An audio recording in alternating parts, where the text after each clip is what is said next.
রাধে রাধে। দেখুন, একটা কত সুন্দর গল্প আমি পড়লাম আজকে।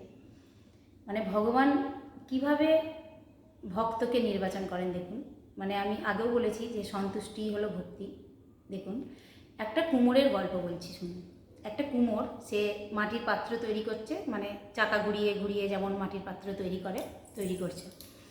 তখন একজন বড়, মানে খুব ধনী ব্যক্তি এসে তাকে বলছে, আচ্ছা তুই এরম করে চাকা ঘুরিয়ে ঘুরিয়ে সারাদিন মাটির বাসন তৈরি করিস, কখন বিক্রি হবে না হবে, তুই একটু তো অন্যভাবে বিজনেসটা করতে পারিস, তাহলে অনেক ধনী হবি।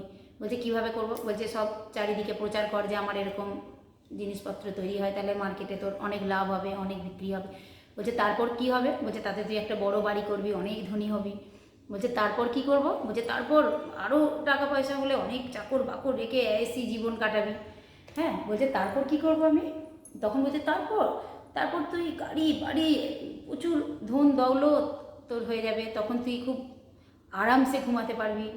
বলছে ও, তাহলে এই এত ইনকাম বা এত কিছু আমি করবো এই শুধু আরামে ঘুমানোর জন্য? সেটা তো আমি এখনও করি। দেখুন কত সুন্দর কথা বলেছেন। মানে যে সন্তুষ্টি পায় সে অল্পতেই সন্তুষ্টি, যে পায় না সে অনেকেও পায় না। রাধে রাধে।